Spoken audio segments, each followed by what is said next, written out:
Assalamualaikum warahmatullahi wabarakatuh. Kami dari kelompok 6 akan mempresentasikan tentang laporan penelitian tindakan kelas atau PTK. Kelompok 6, anggotanya terdiri dari saya sendiri, Reni Lestari, sebagai penyaji materi pertama. Yang kedua ada Ibu Nunung Nurhayati sebagai penyaji materi kedua. Yang ketiga ada Ibu Enis Faujunisa sebagai penyaji materi ketiga. Dan yang keempat ada Ibu Sri Novianti sebagai penyaji materi keempat. Yang kelima ada Ibu Yeni sebagai penyaji materi kelima. Kegiatan belajar 1, hakikat laporan penelitian tindakan kelas. Pengertiannya, laporan penelitian tindakan kelas atau laporan PTK dimaknai sebagai laporan yang disusun berdasarkan penelitian yang dilakukan secara sistematis terhadap suatu gejala. Dalam suatu hal ini, perbaikan pembelajaran yang dilaksanakan oleh guru kelasnya sendiri. Yang kedua ada manfaat laporan PTK. Laporan penelitian tindakan kelas merupakan media yang sangat penting untuk mendiseminasikan hasil-hasil yang diperoleh dari penelitian, sehingga masyarakat luas dapat mengetahuinya dan jika perlu menindaklanjuti hasil penelitian tersebut. Laporan PTK harus sistematis, terdiri dari komponen-komponen berikut. Yang pertama, bab 1 terdiri dari pendahuluan yang menggambarkan latar belakang dilakukannya penelitian, masalah penelitian, tujuan penelitian, landasan teori, dan manfaat penelitian. Bab 2 terdiri dari tinjauan pustaka yang memuat berbagai teori atau konsep atau hasil-hasil penelitian yang dilakukan. Bab 3 terdiri dari metodologi yang memuat desain penelitian, populasi dan sampel, teknik dan instrumen pengumpulan data, prosedur penelitian, serta analisis data. Bab 4 terdiri dari temuan dan pembahasan yang menyajikan hasil analis data, temuan yang didasarkan pada hasil analis tersebut, serta pembahasan mengapa hasilnya seperti itu. Bab 5 terdiri dari kesimpulan dan saran yang memuat kesimpulan hasil penelitian, serta saran yang dibuat berdasarkan kesimpulan tersebut. Selanjutnya ada laporan penelitian tindakan kelas, di mana laporan penelitian tindakan kelas ini yang pertama terdiri dari halaman judul, yang kedua lembar pengesahan, yang ketiga abstrak, yang keempat daftar isi, dan yang kelima yaitu bagian A adalah pendahuluan. Pendahuluan terdiri dari latar belakang masalah atau data awal dalam mengidentifikasi masalah, analisis masalah, dan pentingnya masalah dipecahkan. Bagian B ada rumusan masalah, yang C ada tujuan penelitian, D manfaat penelitian, kemudian bagian B-nya adalah kajian pustaka. Selanjutnya untuk bagian C ada pelaksanaan penelitian, terdiri dari subjek penelitian, lokasi, waktu, mata pelajaran, kelas, dan karakteristik siswa. Yang kedua ada deskripsi per siklus, yaitu rencana, pelaksanaan, pengamatan atau pengumpulan data, atau instrumen dan refleksi. Bagian 4 ada hasil penelitian dan pembahasan, terdiri dari deskripsi per siklus, atau data tentang rencana, pengamatan, refleksi, keberhasilan dan kegagalan lengkap dengan data. Kemudian yang kedua ada pembahasan dari setiap siklus. Bagian E ada kesimpulan dan saran, terdiri dari kesimpulan dan saran. Kemudian daftar pustaka terdiri dari lampiran. Substansi laporan penelitian tindakan kelas yang pertama adalah judul. Judul harus mencerminkan apa yang akan disajikan, sehingga dengan membaca judul, orang mampu mengetahui apa yang ditemuinya dalam laporan tersebut. Dalam mencari judul, laporan penelitian tindakan kelas yang tepat perlu diperhatikan. Yang pertama, singkat dan padat. Yang kedua, menggambarkan upaya untuk perbaikan pembelajaran. Yang ketiga, merupakan tindakan yang paling penting dalam upaya tersebut. Contoh rumusan judul laporan penelitian tindakan kelas yang pertama ada penerapan pembelajaran bermakna untuk meningkatkan kemampuan aplikasi siswa dalam pembelajaran IPS di kelas 5 SD.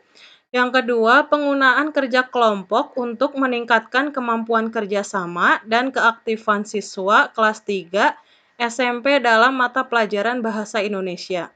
Yang ketiga, penggunaan alat peraga untuk meningkatkan pemahaman siswa kelas 4 SD dalam IPA. Yang kedua ada abstrak. Abstrak menyajikan dari unsur-unsur penelitian, mulai dari permasalahan, tujuan, prosedur pelaksanaan penelitian, hasil dan pembahasan, sampai dengan kesimpulan dan saran. Melalui abstrak, pembaca dalam waktu yang cepat dapat mendapat gambaran umum dan menyeluruh tentang laporan yang dilaporkan. Abstrak yang baik tidak lebih dari setengah sampai 1 halaman. Untuk selanjutnya akan disampaikan oleh penyaji materi kedua, yaitu Ibu Nunung Nurhayati, dipersilahkan. 3. Pendahuluan. Dalam pendahuluan dimuat A. Latar belakang mencakup identifikasi masalah dan analisis masalah. Bagian ini menjelaskan secara singkat mengapa kita melakukan penelitian ini. Latar belakang ini tidak terlalu luas dan jauh dari masalah agar tidak menimbulkan kesan klise. B. Rumusan masalah. Hasil analisis yang telah dilakukan menjurus kepada perumusan masalah yang ingin diatasi melalui penelitian. C. Tujuan penelitian. Tujuan penelitian terkait dengan tujuan perbaikan. D. Manfaat penelitian. Mencantum apa manfaat penelitian ini bagi dunia pendidikan, guru, dan sekolah. 4. Kajian pustaka. Kajian pustaka merupakan landasan bagi kita dalam merencanakan tindakan perbaikan dan menjadi rujukan dalam membahas hasil penelitian. 5. Pelaksanaan penelitian. Bagian ini dimulai dengan subjek penelitian yang mencantumkan tempat, waktu, mata pelajaran, dan karakteristik siswa. Setelah subjek penelitian, selanjutnya dicantumkan prosedur setiap siklus perbaikan, mulai dari perencanaan, pelaksanaan, termasuk pengumpulan data refleksi. 6. Hasil penelitian dan pembahasan. Hasil penelitian sesuai dengan urutan tujuan perbaikan atau tujuan penelitian. Setiap sajian hasil dapat langsung disertai dengan pembahasan yang merupakan alasan mengapa hasilnya seperti itu. Pembahasan ini harus dikaitkan dengan teori, pengalaman praktis, atau hasil penelitian yang terdapat dalam kajian pustaka. Umumnya, pembahasan ini merupakan hasil refleksi yang dikaitkan dengan berbagai teori. 7. Kesimpulan dan saran. Kesimpulan dan saran disajikan sesuai dengan urutan tujuan penelitian. 8. Daftar pustaka. Daftar pustaka memuat semua sumber yang digunakan dalam menyusun laporan, termasuk surat keputusan atau undang-undang. Cara penulisan daftar pustaka salah satunya adalah gaya American Psychology Association atau disingkat jadi APA. Daftar pustaka disusun secara menurut abjad, dimulai dengan nama belakang penulis, tahun, judul buku, kota tertib, dan nama penerbit. 9. Lampiran. Lampiran mencantumkan berbagai hal yang terkait dengan laporan, seperti lembar observasi, data lengkap, catatan guru, gambar-gambar. Materi selanjutnya akan disampaikan oleh pemateri 3, yaitu Bu Enis Paujunisa. Kepada Ibu Enis silahkan. Untuk selanjutnya, menulis dan mendesiminasikan laporan penelitian tindakan kelas. A. Berbagai ketentuan dalam penulisan laporan PTK. Yang pertama, etika penulisan laporan. Dalam etika penulisan karya ilmiah atau laporan penelitian, ada beberapa butir atau komponen yang perlu diperhatikan.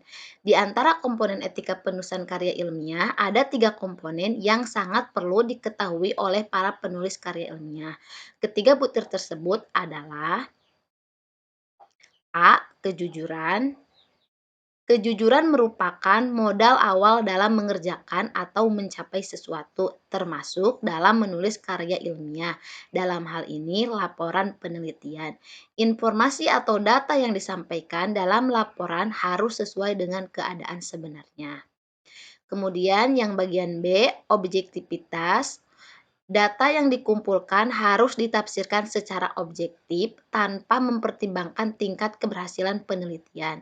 Objektivitas yang tinggi akan mencerminkan hasil penelitian yang benar-benar sesuai dengan keadaan yang sesungguhnya.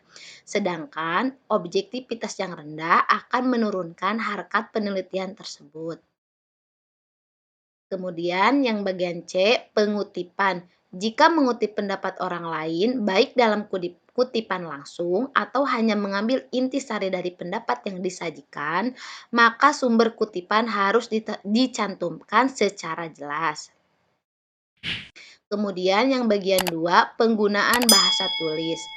Bahasa merupakan sarana komunikasi yang memungkinkan orang berbagi ilmu, pengalaman, termasuk hasil-hasil penelitian. Adapun 4 kaidah bahasa yang sangat menentukan kualitas laporan yaitu yang pertama, bagian A, pilihan kata. Dalam memilih kata atau istilah ada 2 hal yang perlu kita jadikan pegangan. Pertama, kita harus memperhatikan apakah bentuk kata tersebut baku atau tidak. Yang kedua, ketepatan makna kata, yaitu kata atau istilah yang kita pilih harus mempunyai makna yang tepat sesuai dengan ide atau hal yang ingin kita ungkapkan. Yang bagian B, struktur kalimat. Sebuah kalimat pada dasarnya terdiri dari subjek, predikat, objek, dan keterangan. Sebaiknya gunakan kalimat yang lugas sehingga mudah ditangkap maksudnya. C. Pengembangan paragraf. Paragraf merupakan ungkapan satu kesatuan ide, gagasan, atau pikiran yang padu. Di samping keutuhan atau kepaduan dalam paragraf sendiri, kepaduan atau kesinambungan antar paragraf juga perlu dijaga, sehingga tulisan Anda akan mengalir dengan lancar seperti layaknya air yang mengalir yang tidak dihambat oleh kerikil atau batu atau gundukan tanah yang menghambat aliran air. Materi selanjutnya akan diteruskan oleh Bu Sri. Kepada Bu Sri dipersilahkan. Selanjutnya D. Ejaan. Ejaan yang disempurnakan sudah diperkenalkan lebih dari 30 tahun. Kesalahan penulisan yang masih sering ditemukan antara lain sebagai berikut. 1. Membedakan penulisan kata depan dan awalan. Kata depan di dan ke ditulis terpisah dengan kata-kata yang diikuti. Sedangkan awalan di dan ke ditulis menyatu dengan kata yang diikuti. Contoh, di dan ke sebagai awalan. Contohnya adalah yang benar dimakan, sedangkan yang salahnya adalah di spasi makan. Selanjutnya yang benar dibaca dan yang salahnya adalah di spasi baca. Yang benarnya adalah keluar dan yang salahnya adalah ke spasi luar. Dan yang contoh di dan ke sebagai kata depan. Contoh yang benar adalah ke spasi atas. Dan yang salahnya adalah ke atas. Terus yang benarnya adalah ke spasi bawah. Yang salahnya adalah ke bawah. Terus yang benarnya adalah di spasi sekolah dan yang salahnya adalah di sekolah. Di spasi kampung itu yang benarnya, sedangkan yang salahnya di kampung. Selanjutnya, 2 menulisan kata majemuk yang mendapat awalan dan akhiran. Kata majemuk yang mendapat awalan dan kata akhiran ditulis sebagai satu kata. Contoh, yang benarnya adalah pertanggungjawaban dan yang salahnya adalah pertanggung strip jawaban. Terusan yang benarnya adalah ditandatangani. Terus yang salahnya adalah ditanda strip tangani. Selanjutnya 3, memulihkan kata-kata serapan ditulis sesuai dengan aturan bahasa yang menjadi sumber serapan. Contoh, yang benarnya adalah analisis, sistem, dan jadwal. Sedangkan yang salahnya adalah analisa, sistem, dan jadwal. Ketiga, ketentuan teknis. Dalam penulisan laporan harus mengikuti berbagai ketentuan teknis yang akan membuat laporan tersebut menjadi semakin cantik dan menarik untuk dibaca serta mudah dipahami. A. Sistematika penomoran. Satu penulisan atau pemaparan akan lebih mudah kita cerna jika jelas urutannya atau alurnya.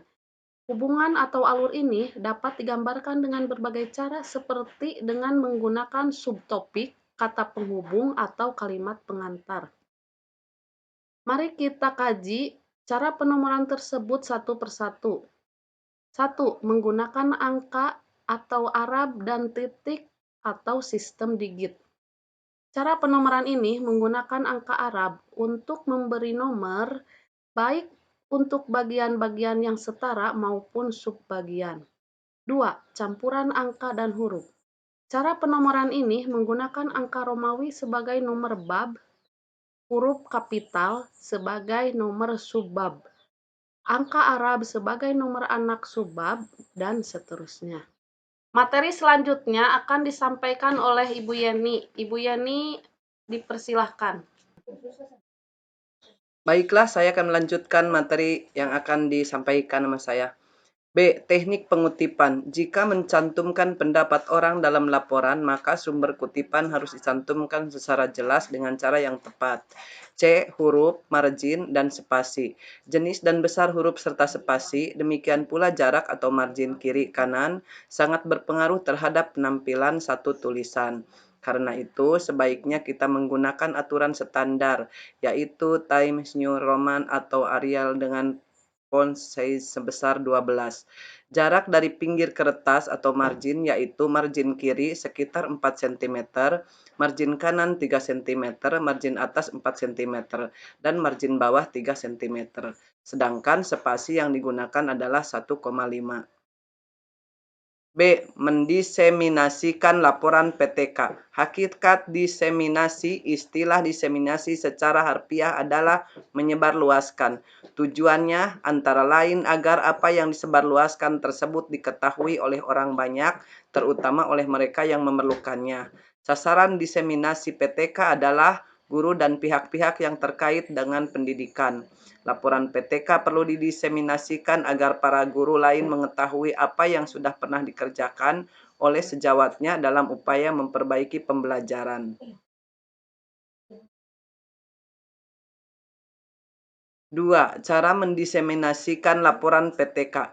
Laporan PTK dapat didiseminasikan melalui berbagai cara, antara lain melalui media cetak dan pertemuan tatap muka. Penyebar luasan melalui media cetak dapat dilakukan, misalnya dengan mengubah laporan PTK menjadi sebuah artikel yang dapat dikirim ke jurnal ilmiah atau jurnal lain yang banyak dibaca oleh guru. Penyebar luasan laporan PTK melalui pertemuan tatap muka dapat dilakukan secara terbatas dan secara luas.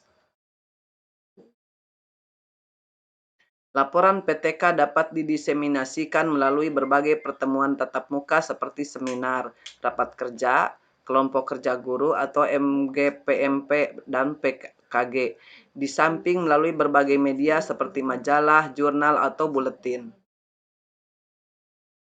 Terima kasih untuk para penyaji materi yang sudah menyajikan materinya. Sekian presentasi dari kelompok 6. Mohon maaf apabila ada kekurangan. Wassalamualaikum warahmatullahi wabarakatuh.